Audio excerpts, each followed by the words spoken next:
The name on the marquee has got to be Brendan Loughnane, who this past weekend at PFL 1 of the 2023 season defeated Marlon Moraes by TKO via leg kicks at 1 minute 11 seconds of round number 2. Mark, I've been talking too much. Save our audience from my voice and give us your reaction to Brendan Loughnane, the defending champ from last season, moving on in this opening bout. I don't know if I have ever seen someone so completely decimate both legs of a fighter in the first 5 minutes of a fight. I mean, in under a round, Marlon Moraes just had 0 working legs. It was wild.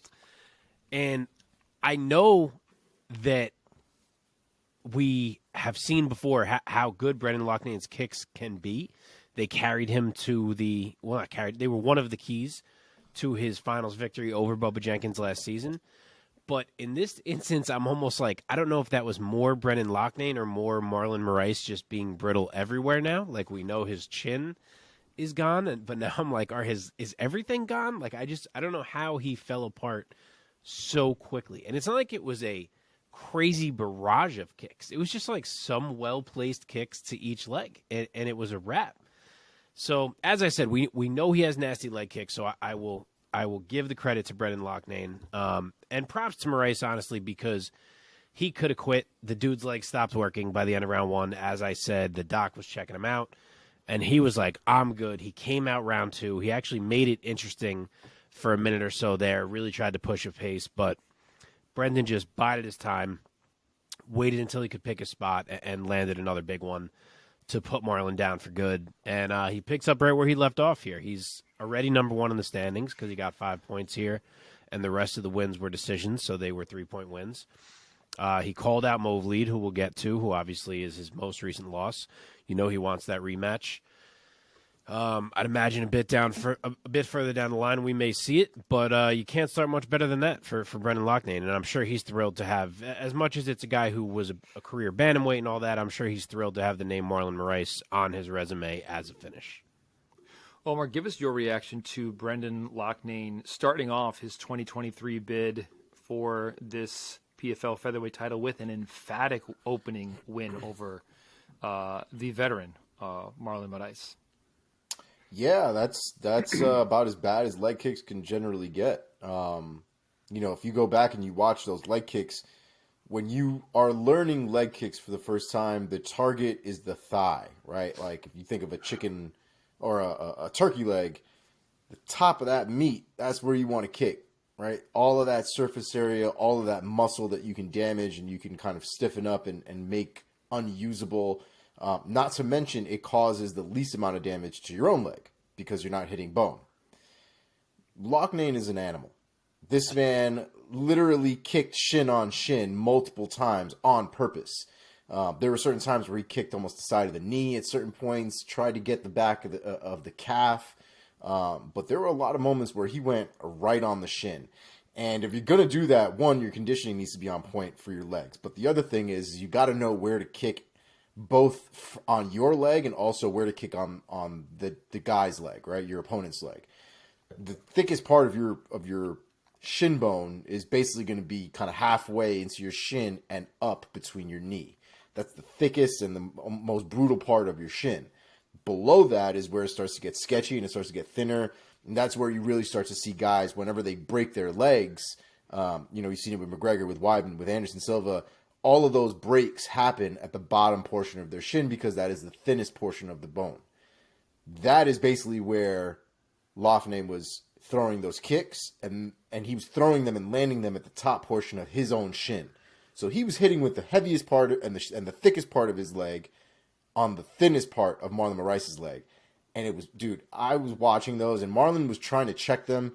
He wasn't really checking them properly. His weight was still on his leg, and he was trying to turn the angle in like if it was a check. But for things like that, man, you got to lift the leg or get the fuck out of the way. You can't be eating those, especially tons like that. There's no way you couldn't tell me that Marlon didn't feel how bad those were going to be after even 2 leg kicks. You had to adjust after that. He ate way more than he should have in that first round. By the time that round was done, you could see him in his corner, like, I think he was pulling through it, but when was the last time you saw Marlon look like that? Genuinely concerned and having to rev himself up because his legs were dead in the water. It was a great outing for Loughnane. It really gives me pause for Marlon because I don't think this was a durability thing. That, I think, literally would have happened to anybody. Anybody would have stepped into that cage with Loughnane with that game plan and allowing Loughnane to pull off that game plan, their legs would have been destroyed too. But I think where I got some issues with the Marlon performance was the IQ, was his inability to make the adjustments during the round. In the beginning of the second round, that kid came out like they shot his ass out of a cannon. He knew he had nothing left. He wasn't going to survive another couple leg kicks. So he did everything he could in the second round to try to finish it. And a Hail Mary before the fight's even over. There just had to have been better fight IQ. There had to be a better approach to that fight. I don't really know. You had to have known that that was coming. Like the guy, Loughnane's, it's not the first time the man has thrown leg kicks. You know what I mean? No, it's I don't know. One of his calling cards, pretty much. That's what I'm saying. Yeah. I don't know where the game plan was. I don't know what the strategy was. I think Marlon is still very talented. I don't know how long I'm going to keep saying it, but I still think he's really talented. There was nothing from that performance that makes me think physically he can't get the job done. But the choices or the lack thereof that he makes in that cage sometimes is going to be his downfall for the rest of his career if he doesn't do something about it. Man, oh man. Yeah. Fair enough. There were. Oh, sorry. I was just gonna say something quick. No, there were please. a couple of those. It was like 2 in a row, where it was not the typical whack sound, and it was just like that deep, absorbent thud twice in a row. And as soon as you heard that happen and then happen again, it was like, oh man, I think this is gonna go south quick. And literally, that is what happened. Yeah. Anytime I hear that dense smacking noise, almost like you're hitting a wall. Yep. That really, it starts to churn the inside of my stomach. You know, there's one dude that I know from the gym who fought his first kickboxing match, not a Muay Thai match, so kickboxing, no shins, no elbow, or no shin pads, no elbows are allowed, right? Just hands and feet and legs and stuff. And he slammed, they both tried to kick each other at the same time, and they both slammed their shins into each other. And I asked him about it, and I saw it in the video, and I saw his face just go, just from the moment that it happened. And then he got back into the fight, and I asked him later, he's like, dude, that was one of the worst sounds I've ever heard. I wanted to throw up in the ring. It was the worst sound ever. That was such a real insight I've never had in my life before. Huh. Well, we're not going to talk about what's next for Brendan Loughnane because PFL is a tournament. And we pretty much know what's next is that he's advancing. So that being said, anything else you guys want to say about this marquee-worthy performance by Loughnane? Shout out to Brendan for getting engaged. Not the smoothest way to get that done. Probably should have had a ring on hand. But listen, you know, I didn't even see this. Things happen. Yeah, he. Oh no, I'm sorry. Wrong dude. That was somebody else. Never mind. Scratch it. Leave it Scratch in. it. We're leaving it in. Wrong homeboy. It's not a tournament in PFL. It is a regular season where they but he's moving on. Points. Correct. Well, everyone's moving on. Win or lose, you have more fights. This is true. But I mean, yes. Yes, he's Okay. moving on to My his apologies. next fight. Sorry if I added confusion. Let's move on. We move on. Wrong European. I need to know who this is, but anyway, let's keep going. Okay. Co-main event, PFL 1. Light heavyweight division, Rob Wilkinson defeated Thiago Santos by unanimous decision, 29-28 across the board. All three judges had it the same way. Omar, start us off. Give us your take of, once again, the defending champ, Rob Wilkinson, starting off the 2023 season in style. Rob Wilkinson looked good. Got his takedowns. Did what he had to do to win the fight. I don't want to take away from Wilkinson's performance. I really don't, because I liked his last performance. I thought he was very good. I thought he was good in this one too. But there is something about Thiago Santos not fighting that just continues to piss me off on like a different level. He spent more. He did more in the third round. Yep. Overall, Yep. than he did in the first two. Yep. I don't know. What are you doing in there? For what? If you're not going to go in there and fight, and you're just going in there to get your ass beat, what are we doing here? There's got to be something to it. I don't know if it's a sports psychologist thing or what, man, but like, it's really hard to enjoy his fights. Like, I wanted to enjoy that fight, and I want to enjoy Rob Wilkinson's performances and his takedowns and his acumen and his ability to, like, really having put it on Thiago Santos. But, like, I can't get over the fact that I don't even feel like it's a fair fight because Santos is just not there. And it shouldn't take away from Wilkinson's performance, but I think it does just a smidgen. You know what I mean? Like, there's always going to be that thought of if Santos showed up, would it have been a different fight? And it's not on Wilkinson. You know, it's not his fault. It's not his problem. He did what he had to do. But Santos' performances and him not showing up continuously are just sucks, man. It sucks. Okay. What else? Anything else you guys want to say about? I would like to talk about it. If I Mark, may. please.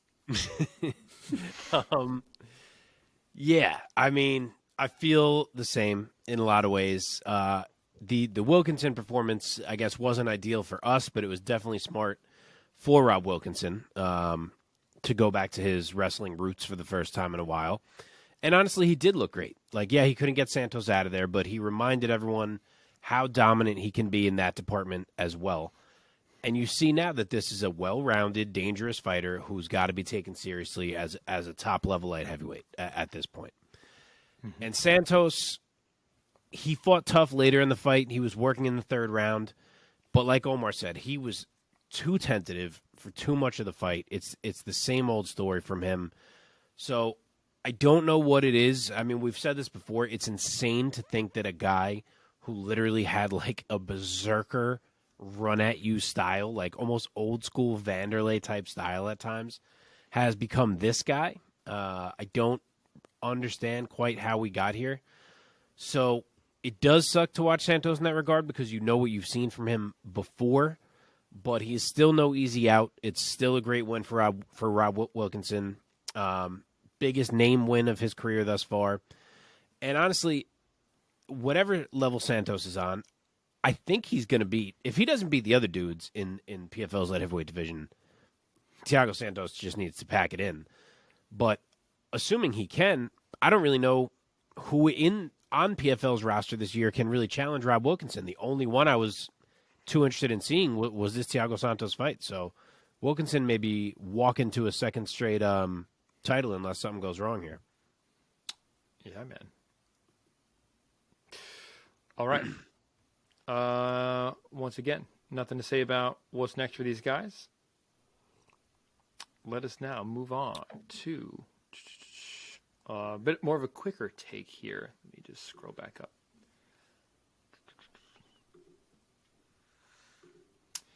Okay, Krzysztof Jotko gets his first PFL. Oh, no, I'm sorry. Will Fleury defeated Krzysztof Jotko by split decision. My mistake. 29-28. Two judges had it for Fleury. One judge had it for Jotko. Mark, start us off. So I didn't have a chance to rewatch this one. Usually we would be doing this show on a Wednesday night. This week's a Tuesday night, so I kind of lost my rewatch time that I normally have. But live, I thought Jotko won this fight. It wasn't anything unbelievable. I wouldn't say a ton happened in this fight, as is sometimes the case in Krzysztof Jotko fights. And Will Fleury is definitely a big, strong dude who looks like he might be saucing it. I don't fucking know. But he had some moments in there, but I thought Jotko won the fight. Clearly he did too. He was pissed at the decision. PFL commentary seemed to think that Jotko won the fight. So a tough look for him, a tough look for my Krzysztof Jotko by decision bet. But, yeah, rough start for the two UFC guys moving over to the PFL. Yeah, man. Omar. I also had Jotko winning, but watching those first two rounds, specifically those first two rounds, Jotko has this thing where he makes it too easy to make arguments for other guys, even when he's winning. And he almost allows his opponents to do things. There's almost a lull in between things that Jotko is doing that allows these other guys to kind of get back into it a little bit or cause some sort of controversy as to who won that round, who didn't win that round. You know, was there enough control? Was there not enough control? Did he land enough strikes? And that was the story, I think, for the first 2 rounds. And I had Fleury winning one of those 2 rounds. I can't fucking remember for the life of me which ones I had, but I had Fleury winning one of those 2 rounds. But had you told me Jotko won that round, I wouldn't have argued with you. But the first 2 rounds were very, very close. The only one I probably would die on a hill about is the 3rd round. I thought that one was Jotko's all day. Yeah. But yeah, man, this is I feel like is the story of Jotko. Is, you know, we talked about it last week that the man knows how to win, but there's going to be things like this where I did think he won, but he's got to do more. He's got to push it a little bit more. He's got to make those statements a little bit more definitive. This like scraping by and edging shit out is just not a way to have your career go. He's just got to do a little bit better. Okay, moving on. In the featherweight division, Movlid Khaybulaev defeated Ryoji Kudo by unanimous decision, 30-27s across the board. Omar, sticking with you. Go first. So I believe it was Khaybulaev. Excuse me. Khaybulaev. Movlid Khaybulaev. I like it. Sounds good. This was the story that we pretty much told last week. Khaybulaev is a guy that likes to take it to the ground. He's a guy that likes to work from there and grind people out. And Kudo is literally the opposite. That man wants to kick your head off of your neck. And the beginning of that fight, Kudo had his moments, and I think we said that too last week, where Kudo might have made it interesting first, half of the first round, or even in the whole first round, being able to maybe stop a couple of takedowns or make it competitive or whatever. But by the time it gets into the later rounds, that fight just, you can't keep that kind of fight up that long, especially if you're not able to keep the takedown from happening. So, the more the fight went on, the more Kudo began to drown. He had a couple of moments, a couple of combinations here and there that landed, that looked nice, but they didn't never really change the course of the fight or the momentum of the fight. And Khaybulaev just basically took over. I had him winning all 3 rounds, and that was the name of the game. Mark. Yeah, Movlid just ground Kudo into dust. The grappling was way, way, way too much, as expected. You would have liked to see Movlid find a finish, maybe. Kudo did defend well. Movlid didn't really take many risks. It is what it is. First fight back in a while. Sure, he wanted to make sure he got the win, but obviously gets a clear win. We look forward to the hopeful clash of him and Brendan Loughnane in a rematch down the road this season. As I mentioned before, that's definitely the marquee fight in the featherweight division for the PFL this year. And it's going to be interesting when we get there, because the way that Loughnane has shored up his takedown D is going to make the second fight a lot different than the first fight. So hopefully we can get to that point. But hey, one other guy in the mix who may get himself back there, which is the guy we're about to talk about. That's right. Okay, last one for PFL for us. Opening the main card for PFL 1 in the featherweight division, Bubba Jenkins defeated Chris Wade by unanimous decision, 30-27s across the board. Mark, go first. He looks fucking great, man. I love Bubba. I've always been a fan of Bubba. I know what happened in the first fight against Chris Wade, so it was tough to pick Bubba going into this fight, but it is amazing the difference from the first fight to the second. I don't know if it's that maybe Wade is getting older. I know he's 35 now. Maybe he's lost a step. Maybe it's just that Bubba has improved this much since that fight. Maybe it's a game plan thing. MMA is weird like this sometimes. But it's a literal 180 from what we saw in the last fight. The first fight, it was Bubba who couldn't find any advantage in the grappling. And this fight, it was Wade. He couldn't find a single avenue to change the fight at any point. I mean, Bubba, it was a workman-like decision, but he dominated the fight, you'd have to say. He controlled every single minute of it. So what a way for Bubba to bounce back and avenge a loss and bounce back from his finals loss last season. That's right. All right. Let us now Omar? move on. Oh, I'm sorry. Are you high tonight? I know. I'm Me? No, Mike. Me? Keeps skipping us. Omar's like, yes, of course. So the Bubba Jenkins fight was a grindy fight. You're probably not going to find a grindier fight than that one. But I am not sure who I am more annoyed with after watching that fight. Fucking Chris Wade or Chris Taglioni. Because the two of them were a fucking pair in there that night. Unfucking believable. Yeah, First, Bubba Jenkins lands a beautiful knee. Yes. Right to his chest. It's literally nowhere near Chris Wade's face. And Chris Wade, Yeah. my face. He hit me in my face.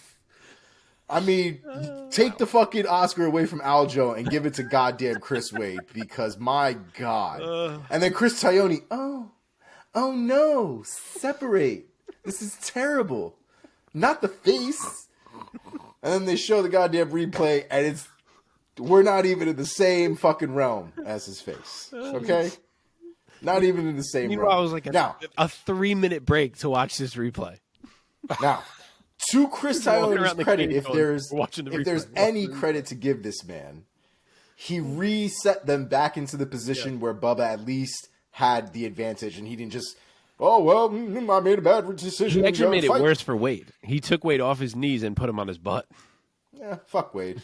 That's what he gets for lying. Yeah, for real. He didn't get hit in the face at all. And then the second time, Bubba basically kind of punches him in the face off of a leg kick, and Chris Wade's like, he poked me in my eye. Daddy poked me in my eye. And Tiny's like, no, not the eye. I hope you never meet Chris Wade in person. I'll just, listen, if he tries to hit me, I'll just do what he did to Bubba. Just, my face. Hit me in the face. Stop. Rude. I know. But it was annoying. It was very annoying. There felt like there was a lot of milking going on for a lot of that stuff, especially the body kick. I think the body kick annoyed me more than the eye poke. From Chris Wade's perspective, I could see how even the knuckle in the eye might have felt like an eye poke. I get that. I'm sympathetic to that. But fuck Taglioni. I mean, Jesus Christ. I mean, you had to see what's going on there. This kid passed his level 1 test, Mike, and he thinks he can talk shit to pro fighters now. That's what I'm saying. That's what I'm saying. The knee to the chest was bullshit. Chris Wade knew. Chris Wade knew that didn't touch him at all. Of course he knew. Went into full Oscar mode. Usually I like Chris Taglioni. I think he's fine. I mean, he's good enough. He struggled a little bit. It wasn't great, Mike. It wasn't a great showing. Listen, everybody has an off performance every now and again. I'm not gonna, absolutely. I'm not gonna throw him in the fire. But this just wasn't great. Not great.